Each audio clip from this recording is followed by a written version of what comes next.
He abandoned us saying, "This country has no future." A decade later his fake success collapsed, and he's demanding I move out of my own apartment so he can rebuild. I remember exactly where I was standing when my cousin announced he was leaving the country. It was a Sunday dinner at my grandmother's house, 10 years ago almost to the day. I was 18, fresh out of high school, about to start college in the fall. My cousin was 24, already restless, already convinced the world owed him something bigger than what our hometown could offer. He stood up between the main course and dessert, waited until everyone was looking at him, and delivered his proclamation like he was reading a manifesto. "I'm leaving," he said. "This country has no future. I'm too talented to waste my life here. I've already started the paperwork. I'm moving abroad and I'm never coming back." The table went silent. My grandmother set down her fork. My aunt, his mother, looked like she'd been slapped. My uncle started to say something, but my cousin cut him off. "Don't try to talk me out of it. I've made up my mind. Some of us are meant for bigger things. Some of us have the courage to actually pursue them." He looked around the table with this expression I'll never forget, like he was already somewhere else, somewhere better, and we were just the furniture he was leaving behind. He caught my eye, and I remember thinking, my cousin sounds like he's better than all of us. Like staying here, going to college, building a life in the place we were born, like all of that was beneath him. That was the last time I saw him in person for nearly a decade. The departure. He left within 3 months. Sold his car, his furniture, everything he'd accumulated. Said brief goodbyes at the airport. No tears, no lingering hugs. Just a quick embrace with his parents and a wave to the rest of us who'd come to see him off. Then came the social media posts. New chapter beginning. Finally escaping mediocrity. Sometimes you have to leave everything behind to become everything you're meant to be. The family split over him. Some people admired his courage, called him brave, a trailblazer, someone who dared to dream bigger. Others saw the arrogance. My parents fell into the second category, though they kept their opinions mostly to themselves. "He's being dramatic," my dad said privately. "But he's young. Maybe he'll grow out of it." Before he left, my cousin made promises. He'd establish himself abroad, build connections, create opportunities. "Once I'm successful, I'll bring the family up," he said. "I'll be your international contact. This is for all of us." Those were nice words. I remember them because they turned out to be completely meaningless. The silence. Once he was gone, my cousin mostly vanished from our lives. Sure, there were social media posts. He was always posting. Photos of cafes in European cities. Screenshots of business-class seats. Pictures of fancy dinners, sleek apartments, mountain holidays and seaside weekends. But actual contact with the family? Almost non-existent. Phone calls to his own parents were rare and brief. Holidays passed without video calls. Birthdays went unacknowledged. When my grandmother got sick, he sent a text message. When she died 3 years after he left, he came back for 2 days, just long enough for the funeral and the first few hours of grieving, then flew out immediately. "Couldn't miss work," he said. "Couldn't afford to stay longer. Very sorry, but you understand." We understood. We understood exactly what kind of person our cousin had become. He contributed nothing financially to his aging parents. Nothing emotionally to family events. He didn't help anyone emigrate, didn't create opportunities for anyone, didn't establish connections that benefited anyone but himself. He was gone in every way except biologically. The family adjusted to his absence the way you adjust to any loss. Slowly, painfully, and then with a kind of acceptance that looks a lot like forgetting. Life moved on. His life moved on somewhere else, and ours moved on here. My decade. While my cousin was gone, I built a life. I finished college, nothing fancy, a local university, a degree in construction management. I got a job, entry-level, and worked my way up. I wasn't brilliant or exceptional. I was consistent. I showed up every day, did good work, learned from my mistakes, and slowly became someone people could rely on. I lived cheaply. Shared apartments with roommates through my early 20s. Drove a used car until it fell apart, then bought another used car. Saved aggressively. Every paycheck, a portion went straight into savings. No European vacations, no business-class flights, no fancy dinners. Just slow, steady accumulation. By the time I was 26, I had enough for a down payment on a small apartment. Nothing extravagant, a one-bedroom in a decent neighborhood, about $141,000. But it was mine. My name on the deed. My mortgage to pay off. My place. My parents were proud. They came to see it the day I got the keys, walked through the empty rooms, and my mother cried a little. "You did this yourself," she said. "You built this." My aunt and uncle, my cousin's parents, were less enthusiastic.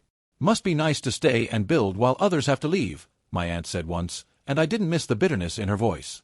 Like my cousin's choice to leave was somehow a hardship imposed on him, and my choice to stay was a privilege I hadn't earned. I didn't engage.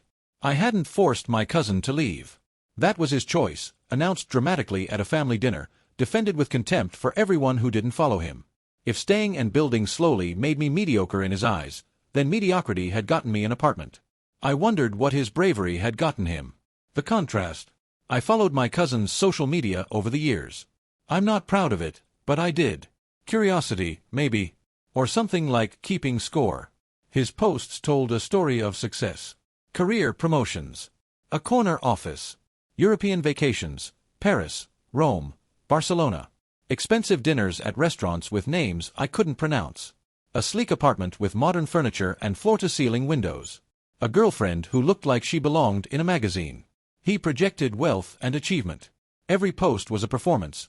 Look at me, look at what I've built, look at how right I was to leave. I believed it for years. Why wouldn't I? He had no reason to lie, and social media doesn't usually show you failure. But social media lies. I would learn that later.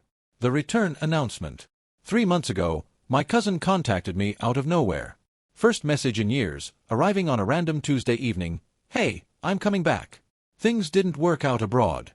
Need to talk about logistics." I stared at the message for a long time. Coming back. I thought he was never coming back. I thought this country had no future and he was too talented to waste his life here. I responded politely. We arranged a video call for the following weekend. I didn't know what to expect, but whatever I imagined, it wasn't what I got. The call lasted 2 hours. By the end, I understood everything, and nothing made sense. The real story. My cousin's successful life abroad had collapsed. Not recently. Not suddenly. It had been falling apart for years. He lost his job 18 months ago. Company downsizing, department eliminated, "Thank you for your service, here's your severance, good luck." The severance lasted 6 months because he couldn't stop spending like he still had a salary. He burned through his savings maintaining a lifestyle he could no longer afford, keeping the apartment, eating at the same restaurants, traveling on the same vacations. He went into debt. Credit cards, personal loans, anything to keep the performance going. He couldn't find equivalent work. The economy was tight, his skills were less unique than he'd thought, and there were younger, cheaper candidates everywhere. He took a contract job, then another, then nothing. His relationship ended badly. His girlfriend left when the money ran out, when the lifestyle she'd signed up for evaporated. His visa situation became complicated without stable employment. After 10 years, my cousin was returning with almost nothing. Some clothes. Maxed out credit cards. A mountain of shame he was trying desperately to hide. But here's the thing. He didn't present it as failure. He couldn't. Even now, even standing in the ruins of everything he'd built, he couldn't just say, "I failed." He had to reframe it. "I left so our family would have connections abroad," he said on that video call. "I sacrificed being close to everyone so someone from our family could establish an international presence. Now I need the family to support my transition back.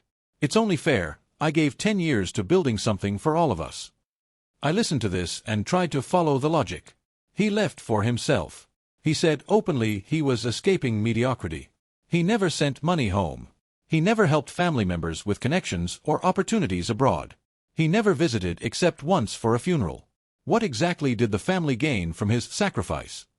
What international presence benefited anyone except him, and even that only briefly? Then came the demand. The demand. "I need a place to stay while I rebuild," my cousin said, his face pixelated on the video call but his entitlement crystal clear. "Hotels are expensive. I can't afford rent yet. Mom and Dad's place is too small, and honestly, it's too far out, too suburban, no job opportunities nearby." He paused, and I knew what was coming before he said it. "Your apartment is perfect. City location, close to everything. Let me stay there for a few months while I get back on my feet. You can stay with your parents, or get a small rental temporarily. It's not like you need that much space, and family helps family." I didn't respond immediately. I was processing the scale of what he was asking. "I'm not asking for money," he continued, mistaking my silence for consideration rather than disbelief. Just a roof. You have an apartment you bought by staying here, in this mediocre place, while I was struggling abroad trying to build something bigger. The least you can do is share it while I recover. The least I can do. I noted the embedded insults. Struggling abroad, while posting pictures of luxury. This mediocre place. Still looking down on home even as he crawled back to it. Something bigger than an actual apartment, apparently, which he didn't have and I did. I need to think about this, I said. He nodded like he'd expected that. Like my hesitation was just a formality, a small obstacle on his inevitable path back to the life he deserved. Update 1. The family pressure. Within days, my cousin mobilized his parents. My aunt called first. He's finally coming home, she said, her voice thick with emotion. After all these years. Help him. He's been through so much. My uncle called next, more practical but with the same message. He needs somewhere to stay. Your apartment is just sitting there. Think of the family. I pointed out that my apartment wasn't sitting there, I lived in it, but that logic didn't seem to register. My own parents were more skeptical. He left talking about how we were all mediocre, my father said over dinner one night. Now he wants your apartment? Interesting how that works. My mother was gentler but no less clear. You worked hard for that apartment. Nobody handed it to you. Whatever you decide, we support you. But the pressure existed. Family expectations. The prodigal son narrative. Everyone was supposed to welcome my cousin back with open arms and open apartments, to forgive a decade of silence and contempt, to act like his choices hadn't been his choices. I wasn't ready to do that. Not yet. Not without understanding more. Update 2. The sacrifice examination. I called my cousin again, this time pushing back on his narrative. What exactly did you sacrifice for the family? I asked. You left for yourself. You told us we had no future here. You barely visited, barely called. You didn't send money to your parents. You didn't help anyone emigrate. You didn't create opportunities for family members. What was the sacrifice? He got defensive immediately. I carried the burden of being the one who left. Do you know how hard it is to be far from family? I suffered alone while you all had each other. He left saying, there's no future here. I thought to myself. Spent 10 years abroad projecting success while drowning in debt. Now he's back, with nothing, wanting my apartment. Turns out the future was here all along. He just couldn't see it through his contempt. Out loud I said, you chose to leave. You chose the distance. You could have visited more but didn't. You could have called more but didn't. You could have come back any time in 10 years but didn't. Your suffering alone was entirely self-imposed. That's easy for you to say, he snapped. You never had the courage to leave. You played it safe. Stayed in your comfort zone. And now that your choice didn't work out, I said, you want my apartment as compensation for suffering you created for yourself? He didn't have an answer for that. He just stared at the screen, his jaw tight, and I saw something in his eyes that might have been shame. Or might have been rage. With my cousin, it was hard to tell the difference. Update 3. The deeper investigation. After that call, I did something I probably should have done years ago. I asked around. I talked to family friends who lived in the country where my cousin had spent a decade. I looked at his social media from different angles, paying attention to timestamps and patterns. I reached out to a distant relative who'd visited him once, years ago, and asked what she'd really seen. The picture that emerged was devastating. My cousin had been struggling for years. Not just since losing his job 18 months ago, for years. Jobs that didn't last. Contracts that ended suddenly. Relationships that imploded. A lifestyle funded entirely by debt because he couldn't admit failure. Every social media post, every gleaming image of success, was a lie covering desperation. The corner office. He'd been laid off from that company 3 years ago. The sleek apartment. He'd moved to a cheaper place 2 years ago but only posted old photos. The girlfriend. She left 18 months before the most recent breakup he'd mentioned. There had been someone else briefly, but that ended too. His social media showed vacations and fine dining, I thought. Reality was credit card debt and desperation. 10 years of lying to all of us, and to himself. Now the performance is over and he wants my apartment as a soft landing. But I'm not a mattress for people who spent a decade pretending to fly. He'd been failing for years and hiding it. The success was always performance. And now the performance was over. Update 4. the confrontation. I confronted my cousin directly. You weren't building something abroad, I said. You were hiding failure while posting luxury photos. You've been struggling for years, not months. You didn't lose a great life. You've been barely hanging on for a long time. And now you want my apartment because the performance is over and you can't hide anymore. There was a long silence. Then something cracked. He called it sacrifice for the family. I'd thought before this call. What sacrifice? He never visited. Never sent money. Never created opportunities for anyone. He sacrificed nothing for us. He sacrificed us for his ego. Then wanted repayment for a sacrifice that only existed in his reframe. But now, watching him, I saw something different. I saw exhaustion. I saw shame so deep it had hollowed him out. I saw a man who had been lying for so long he'd forgotten what the truth felt like. I couldn't come back, he said finally, his voice barely above a whisper. I couldn't admit I was wrong. I left saying this place had no future, that I was too good for it, that staying was mediocre. How could I come back and say, actually, I failed? How could I face everyone I'd looked down on? So you kept lying. I kept lying. Every post was a lie. Every time someone asked how I was doing, I lied. Every time my parents called and I said everything was fine, I lied. I've been miserable for years. I haven't slept properly in I don't know how long. I can't remember the last time I wasn't afraid.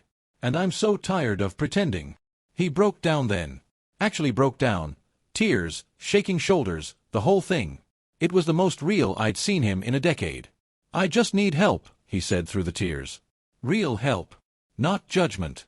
I already judge myself enough. I already hate myself for all of it. I just need someone to help me start over.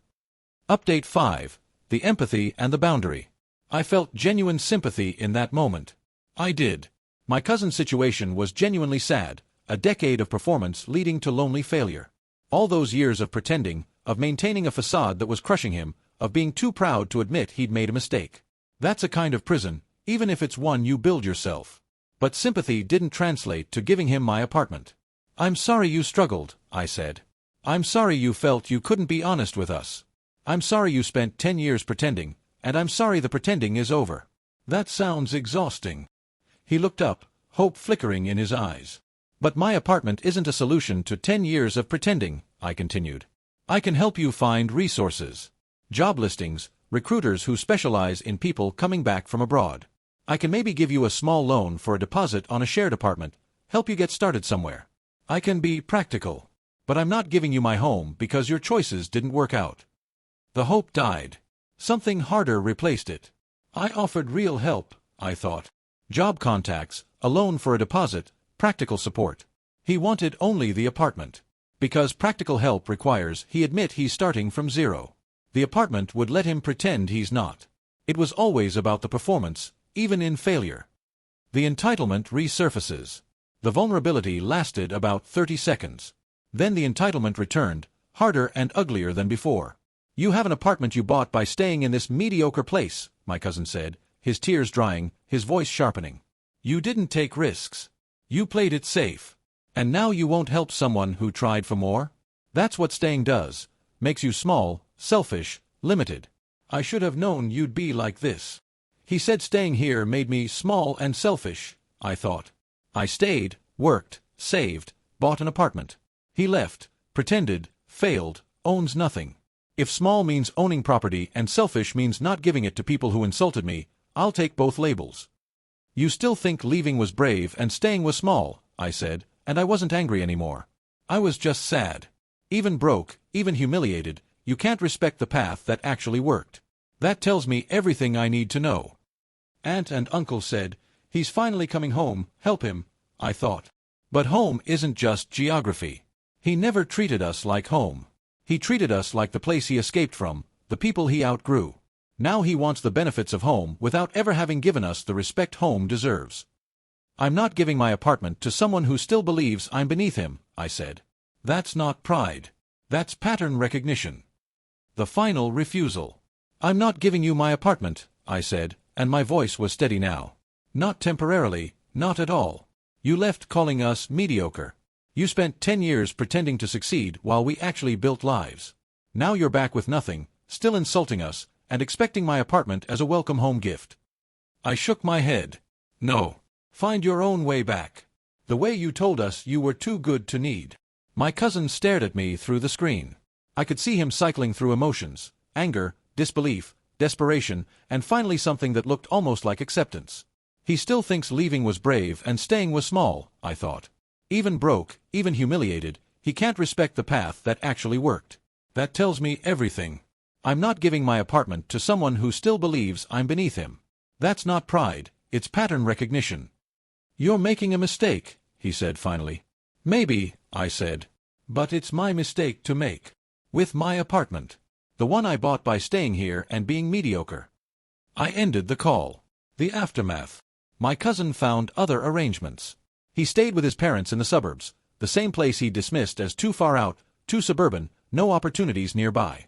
He slept in his childhood bedroom, surrounded by participation trophies and faded posters, while his mother made him breakfast and his father pretended everything was normal. It took him 3 months to find a job. Nothing like what he'd had abroad, an entry-level position at a company he never would have considered in his successful years. He's rebuilding from zero, which is exactly where he is. We don't speak. Not since that last call.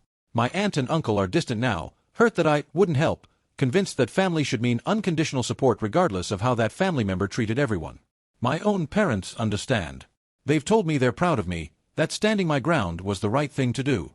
The family narrative split, as it always does. Some people see me as cold, heartless, someone who turned his back on family when they needed him most.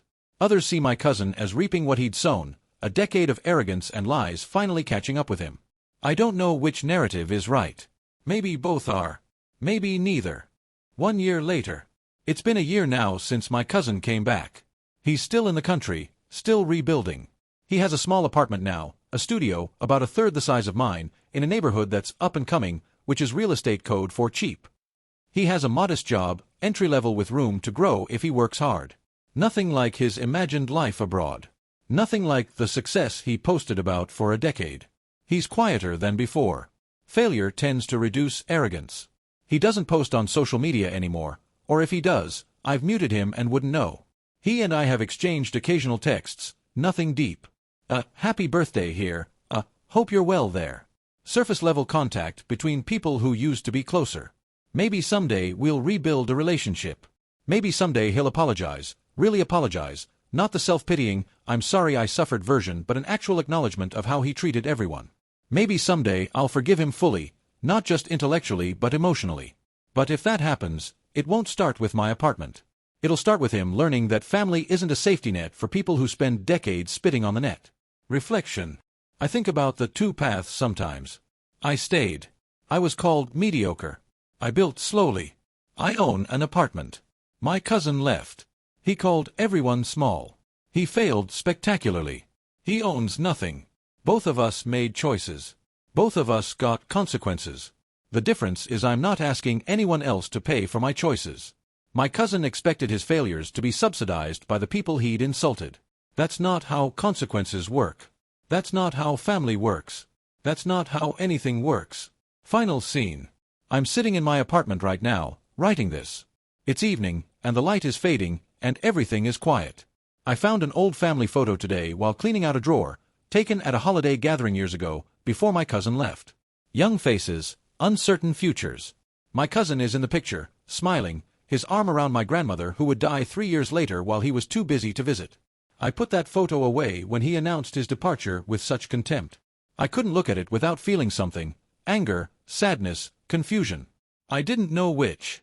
I take it out now and look at it. The young man in the photo became the person who called me mediocre, who spent a decade pretending, who wanted my apartment as a soft landing for his hard fall. I put the photo back. Some people leave and come back as family. Some people leave and come back as lessons. My cousin was always the second kind. I just didn't know it until the lesson completed itself. Final line.